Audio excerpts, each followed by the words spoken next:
Hello दोस्तों, आपका स्वागत है अरावली एनटीपीसी मैथ वाले सेक्शन में। ठीक है, इसमें जो है कि मैथ अगर इससे आप ज़्यादा पढ़ लेते हैं तो इससे ज़्यादा आप कुछ मैथ में नहीं फंसेगा, ये आपकी गारंटी है 100%। आप इसमें तो ध्यान में इस तरह क्वेश्चनों का प्रैक्टिस करते रहिए, आपको जो है कि इससे फ़ायदा मिलेगा। ठीक है, तो आप आगे इसको देखिए। आगे पहला क्वेश्चन आप देखिए, इसमें क्या दिया हुआ है। यदि 12 सेंटीमीटर आधार वाले एक त्रिभुज का क्षेत्रफल 12 सेंटीमीटर भुजा वाले एक वर्ग के क्षेत्रफल के बराबर होता है, त्रिभुज की ऊंचाई बताइए। देखिए 12 सेंटीमीटर वाले त्रिभुज के आधार, यानी कुल कहने का मतलब ये है कि 12 सेंटीमीटर इसका आधार होगा। ठीक, एच इसका आई एच हो गई। और त्रिभुज का क्षेत्रफल 12 सेंटीमीटर भुजा वाले वर्ग का भुजा जो है कि 12 सेंटीमीटर वर्ग का एक भुजा है।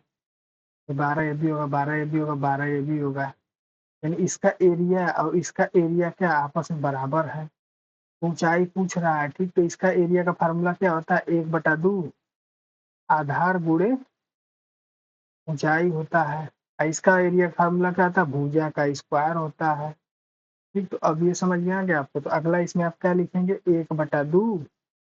आगे आप क्या लिखेंगे इसमें, 1/2 आधार की जगह पे आप क्या लिखेंगे, 12 गुणे ऊंचाई की जगह पे लिखेंगे ऊंचाई। और अब भुजा का स्क्वायर का मतलब कि फिर 12 का स्क्वायर कर देंगे, ये हो जाएगा 6। यानी h बराबर क्या हो जाएगा, 144/6 का मतलब हो जाएगा 6 दूना के 12, 12 दू 14, यानी 24, 6 चौको 24, यानी 24 सेंटीमीटर। ठीक है, भुजा कितनी होगी, 24 सेंटीमीटर। ऊंचाई कितनी होगी, 24 सेंटीमीटर। ठीक है, नेक्स्ट क्वेश्चन देखिए अगला। किसी त्रिभुज की दो भुजाओं की लंबाई क्रमशः कितना है, 4 सेंटीमीटर और 10 सेंटीमीटर है। यदि तीसरी भुजा की लंबाई ए सेंटीमीटर तो निम्नलिखित में कौन सा सही होगा। यानी त्रिभुज का कोई भी लेते हैं, कोई भी मान लेते हैं, कोई भुजा जो है कि मान लेते हैं कि कोई भुजा इसमें जो त्रिभुज की जो है कि दो भुजाओं की लंबाई क्रमशः मान लेते हैं कि ये 4 हो, ये 10 हो, ये ए हो, या इसमें से कोई भी इधर उधर हो सकता है। इसकी कोई गारंटी नहीं कौन सा इधर उधर हो रहा है। ठीक है, तो अगर तो इसमें एक चीज जानते हैं हम, जैसे हम लोग जानते हैं कि त्रिभुज में जो है किसी भी भुजा का माप जो अन्य दो भुजाओं के माप के योग जो है कि जैसे मान लीजिए किसी भी त्रिभुज का जो है कि दो भुजाओं के योग, यानी इन दोनों भुजाओं के योग से कम या तथा उच्च अंतर या से ज्यादा होता है। क्या होता है, यदि जो है कि किसी भुजा की, जैसे मान लीजिए किसी त्रिभुज की किसी भुजा की माप जो होती है अन्य दो भुजाओं के योग से कम तथा अंतर से ज्यादा है, तो उस तरह का त्रिभुज बनता है। ठीक है, समझ पा रहे हैं। जैसे मान लीजिए कि कोई भुजा है, मान लीजिए कोई भुजा है, देखिए इसमें क्या है। अगर देखिए अगर कोई मान लीजिए ये भुजा, ए वाली भुजा है, या तो कम होगी या तो ज्यादा होगी। देखिए ये वाली भुजा का मान क्या हो सकता है, यानी ये वाली भुजा का मान क्या हो सकता है, पहला कंडीशन की ये तो कम होगी, तो 10 में से 4 घटाएंगे तो जितना आएगा, तो ये इससे जो है कि ये भुजा कम होगी, यानी क्या होगी, ये भुजा इससे जो है कि कम होगी, तो यानी कम का चिन्ह लगा देंगे। या तो इससे ज्यादा हो सकती है, तो ज्यादा कब होगी, जब ज्यादा वाला डायरेक्शन लगाएंगे, तो ज्यादा कब होगी, जब 10+4 कर देंगे। समझ पा रहे हैं। तो दो भुजाओं का अगर माइनस करेंगे तो हो सकता है कुछ से कम हो जाए, अगर उन दोनों को जोड़ दें तो हो सकता है कुछ से ज्यादा हो जाए। ये त्रिभुज का नियम कहता है। जब ये त्रिभुज का नियम ही कहता है तो ये क्या हो जाएगा, घटाएंगे तो हो जाएगा 6, और ए का मान हो जाएगा अधिक क्या हो जाएगा, 14। यानी ए का मान क्या हो जाएगा, 6 और 14 के बीच में रहेगा। या तो 6 मतलब ए का मान जो है कि 6 से छोटा नहीं होगा और 14 से बड़ा नहीं होगा। तो ऑप्शन नंबर आपका हो जाएगा ए वाला, option number A right answer. अगला क्वेश्चन आप देखिए। एक समद्विबाहु कोण का त्रिभुज का क्षेत्रफल, समद्विबाहु का मतलब जिसकी दो भुजा बराबर हो। यानी अगर मान लेते हैं ये है, तो ये वाला आप समझ ही रहे हैं कि क्या हो जाएगा, √2a हो जाएगा। ठीक है, समझ रहे हैं।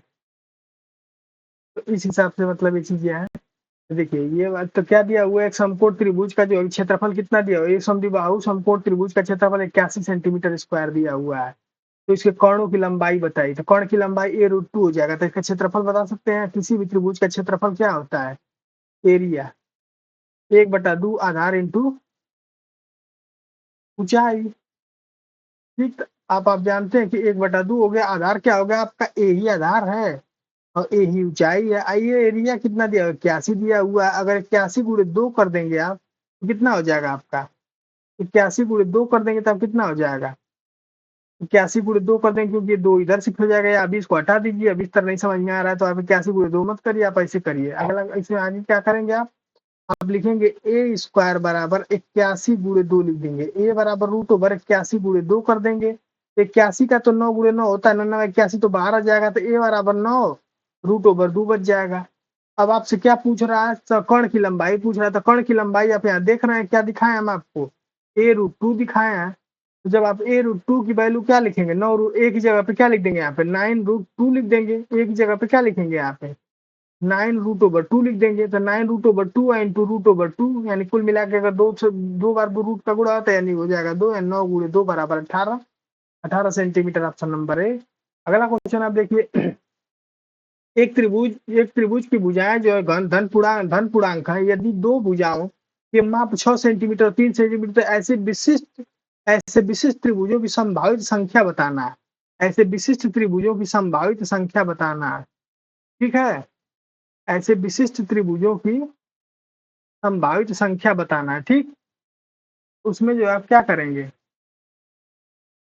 उसमें जो है कि आप अगर कुछ नहीं समझ में आया तो आप इस तरह से करेंगे, जैसे देखिए क्या करेंगे आप, मान लेते हैं कोई त्रिभुज है, सपोज दैट कोई त्रिभुज है, ऐसे त्रिभुज को ले लेते हैं, ठीक। ऐसे त्रिभुज हम ले लिए। अब त्रिभुज लेने के बाद क्या किए, दूसरा और त्रिभुज ले रहे हैं। अब आप हमको इसको ए बना देंगे, इसको बी बना देंगे, इसको सी बना देंगे। इसको स्मॉल ए भुजा बना दे रहे हैं, इसका भुजा बी बना दे रहे हैं, इसका सी बना दे रहे हैं, ठीक है। इसमें से दो भुजाओं का माप आपको दिया और स्मॉल इसको 6 दिया, इसको 3 दिया है, ठीक। तो किसी भी त्रिभुज में क्या होगा, बी माइनस सी अगर करेंगे, मान लीजिए कि बी माइनस सी यानी बी में से जो है कि सी वाला भुजा घटाएंगे, यानी इसमें से इसमें घटाएंगे, 6 में से 3 घटाएंगे, या फिर बी माइनस सी करेंगे, मॉड लगाएंगे। देखिए इस तरह करेंगे, मतलब कहने का मतलब ये है, देखिए ये कैसे आपको समझा रहे हैं।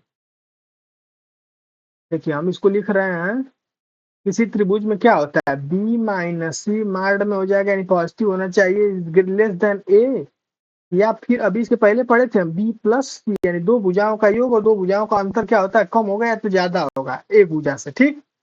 होता है ऐसे ना। तो त्रिभुज के हिसाब से अब ऐसे ऐसे ये तो रूल आप पिछले क्वेश्चन में भी आपको दिखाए हैं, यही रूल लगा दिए इसमें। अब क्या करेंगे, त्रिभुज ए बी सी में देखिए, ए बी सी में देख लीजिए, अब क्या करेंगे हम, ए बी सी में क्या ए बी माइनस करेंगे, देखिए अब बी की जगह क्या लिखेंगे, ए बी माइनस ए सी, और मार लगा देंगे, यहाँ पे हो जाएगा देखिए ए बी माइनस ए सी, क्योंकि ए बी सी भुजा मान लिया हम। अब इसके बाद क्या करेंगे, इधर आपका less than or equal to क्या करेंगे, लेस देन करेंगे, आर इक्वल टू नहीं होता, less than B into C करेंगे, एक ही जगह पे क्या है, ए वाले पोर्शन में बी और सी आ रहा है, तो बी और सी, और लेस देन फिर लगाएंगे, ग्रेटर देन इसका बी प्लस सी का मतलब क्या होगा, बी प्लस सी का मतलब क्या हो जाएगा, यानी A B plus A C, A B plus A C होगा, ठीक, ये हो गया।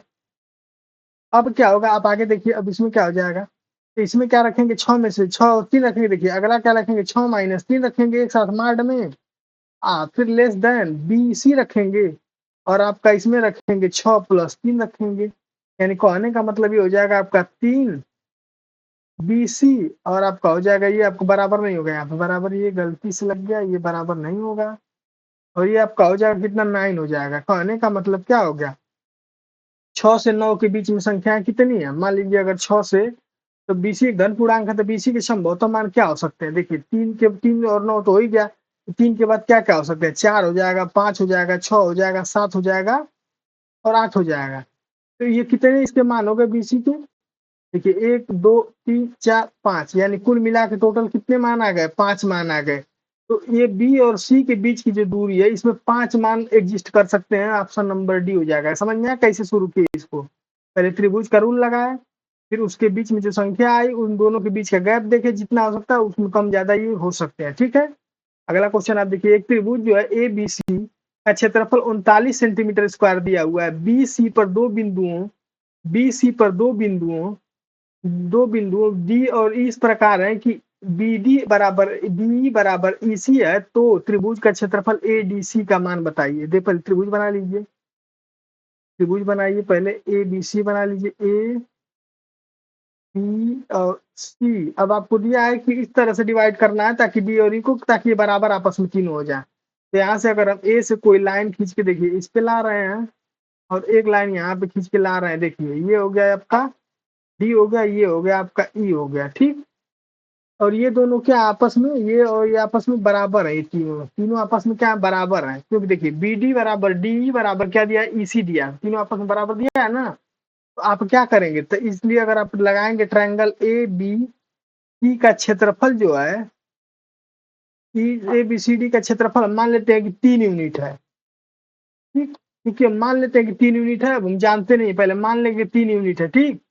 ऐसा करेंगे हम कि मान लेंगे इसको, देखिए हम इस तरह से इसको लिखते हैं, क्योंकि देखिए इसमें से लेते हैं, चूंकि ए बी सी बराबर 3 त्रिभुज में 1 त्रिभुज 2 त्रिभुज और 3 त्रिभुज है नहीं ये, तो हम मान लेते हैं इसका क्षेत्रफल क्या होगा, हमको पता नहीं है, तो इस तरह निकालने के लिए हम करेंगे कि 3 यूनिट है, ठीक। 3 यूनिट है। अब हम इसमें देखेंगे कि चूंकि 3 यूनिट का मान कितना दिया हुआ है, 3 यूनिट का मान आपका 39 सेंटीमीटर स्क्वायर दिया हुआ है, ठीक। 39 सेंटीमीटर स्क्वायर दिया हुआ आपका 3 यूनिट का मान। तो 1 यूनिट का अगर आपसे पूछे हम, तो क्या हो जाएगा मान, तो 39 डिवाइड बाई 3 बराबर हो जाएगा 13 सेंटीमीटर स्क्वायर। तो आपको अगर ए डी और सी पूछ रहा है, आपसे अगर पूछ रहा है ए डी और सी पूछ रहा है, यानी कुल मिला के कितने त्रिभुज को पूछ रहा है, ये 2 यूनिट वाले त्रिभुज को पूछ रहा है, यानी त्रिभुज ए बी और 2 यूनिट त्रिभुज पूछा है। 2 यूनिट का मान आप बताइए कितना होगा, 2 यूनिट का मान, 1 यूनिट का मान 13, 2 यूनिट का मान 13 गुणे 2 बराबर 26 सेंटीमीटर स्क्वायर। ऑप्शन नंबर इससे ए फॉर कंटिन्यू। अगला देखिए, यदि 64 सेंटीमीटर परिमाप वाले एक त्रिभुज की अंत त्रिज्या 8 सेंटीमीटर है, तो त्रिभुज का क्षेत्रफल बताइए। 64 सेंटीमीटर परिमाप वाले 64 सेंटीमीटर परिमाप वाले एक त्रिभुज की अंत त्रिज्या, यानी 64 सेंटीमीटर परिमाप वाले, मान लीजिए कि कोई त्रिभुज है, इसका परिमाप 64 सेंटीमीटर होता है और इसका अंत वृत्त होगा तभी तो त्रिज्या होगी, तो इसकी त्रिज्या कितनी है, 8 सेंटीमीटर है, ठीक। तो उसका क्षेत्रफल ही पूछ रहा है आपसे। तो आर बराबर आपको दिया गया 8 सेंटीमीटर और एस बराबर आप जानते हैं ए प्लस बी प्लस सी बटे 2, यानी 64 का मतलब होता है ये आपका हो जाएगा, यानी हो जाएगा 2s बराबर आपको कितना दिया है 64, एस बराबर आपका हो जाएगा 32, यानी भुजाओं का मान क्या हो जाएगा ए प्लस बी प्लस सी बराबर 32, ठीक है। ये एक हो गया, ये एक हो गया, एस बराबर आपका 32 हो गया, यानी ए प्लस बी प्लस सी बराबर 32 हो गया, ठीक है। तो आर बराबर क्या होता है, आर बराबर अगर आपसे कोई पूछे, रेडियस बराबर होता है, रेडियस बराबर होता है डेल्टा अपन एस होता है, ठीक। ठीक है, क्षेत्रफल अपन अर्ध परिमाप होता है, कहने का मतलब क्षेत्रफल अपान अर्ध परिमाप होता है, ठीक, अर्ध परिमाप होता है, ठीक। क्षेत्रफल आपका कितना दिया हुआ है, नहीं परिमाप दिया, क्षेत्रफल आपका क्या हो जाएगा, क्षेत्र, तो यहाँ से आपका क्षेत्रफल जो है कि आपसे पूछ ही रहा है, क्षेत्रफल पूछ रहा है, तो क्षेत्रफल को तो रख दीजिए क्षेत्रफल के तौर पे, और यहाँ पे आर इंटू एस कर लीजिए, आर इंटू एस कर लेंगे तो आर का मान आपका दिया हुआ 8, एस का मान आपका दिया हुआ 32, तो 32 में अगर 8 का गुणा करेंगे तो ये कितना आ जाएगा, 32 में अगर 8 गुणा करेंगे तो आपका 256 सेंटीमीटर स्क्वायर आ जाएगा। Option number C, 256 centimetre square इसका आंसर आ जाएगा। देख रहे हैं इसमें क्या अंतर्वृत्त की त्रिज्या दिया हुआ, त्रिज्या कोई हो गया, त्रिज्या दिया हुआ है तो अब उसका परिमाप दिया हो तो उसका अर्ध परिमाप निकालेंगे, अर्ध परिमाप उसका आधा हो जाएगा। और उसमें देखिए रिलेशन है आपका, रेडियस में आर बराबर क्या होता है, एरिया अपान यस, यानी अर्ध परिमाप। अगर किसी भी त्रिभुज का एरिया और दिया हुआ है, उसका अर्ध परिमाप आपको पता है, तो उसका आप रेडियस निकाल सकते हैं, उसका अंतर्वृत्त की त्रिज्या निकाल सकते हैं, ठीक है, समझ में आया। अगला क्वेश्चन आप देखिए, दो त्रिभुजों के आधारों का अनुपात 4:5 है, दो त्रिभुजों के आधारों का अनुपात क्या है, 4:5 है, उसके क्षेत्रफलों का अनुपात 8:15 है, तो उनकी संगत भुजाओं का अनुपात बताइए। तो हम मान लेते हैं त्रिभुजों का जो है कि आधार कितना माना, क्योंकि त्रिभुज का आधार हम मान लेते हैं कि 4x और 5x है, 4x और 5x है, और ऊंचाइयां उसकी मान लेते हैं h1 और h2 है, ये दो चीजें मान ले रहे हैं, ठीक। अब प्रश्न के अनुसार क्या दिया, वो एरिया का A1 रेशियो A2 का आपको दिया हुआ है 8:15 दिया हुआ है, ठीक। तो आप क्या करेंगे, आप इस तरह से करेंगे इसको, त्रिभुज का क्षेत्रफल का अनुपात इस तरह दिया हुआ है, तो आप त्रिभुज के क्षेत्रफल वाले में आप क्या करेंगे, आधार इंटू ऊंचाई होता है, जैसे मान लीजिए त्रिभुज का क्षेत्रफल कितना होता है 1/2 आधार इंटू ऊंचाई होता है, ठीक। तो पहले त्रिभुज के लिए हो जाएगा, फिर उसी तरह दूसरे त्रिभुज के लिए हो जाएगा 1/2 आधार इंटू ऊंचाई हो जाएगा। अब बराबर कितना हो जाएगा, पहले त्रिभुज का क्षेत्रफल A1 हो जाएगा, इसका हो जाएगा A2, आधार इसका हो जाएगा, आधार 1 हो जाएगा, आधार इसका 1 हो जाएगा, इधर इसका 2 हो जाएगा, इसका आधार 2 हो जाएगा, 1/2 कॉमन है तो कट जाएगा। आधार 1 कितना हुआ दिया हुआ आपका, पहले वाले का दिया वो 4x, तो आप लिखेंगे ऊपर में 4x, और आपका दूसरे वाले क्या दिया हुआ है, ऊंचाई आपको कितना दिया हुआ है, h1 दिया हुआ है, और डिवाइड बाई आपका इसमें क्या दिया हुआ है, आधार इसका दिया हुआ है आपका 5x, एंड ऊंचाई होगी h2 इज इक्वल टू आपका एरिया हो जाएगा 8/15, एक्स से एक्स कैंसिल हो जाएगा, 15 से 5 थे 15 हो जाएगा, 4 दूनी के 8 हो जाएगा, कट के ये 2 हो जाएगा, तो 2/3 आ जाएगा H1/S2 का मान। H1/S2 का मान 2/3, ऑप्शन नंबर ए। ठीक है, ऑप्शन नंबर आपका ए हो जाएगा।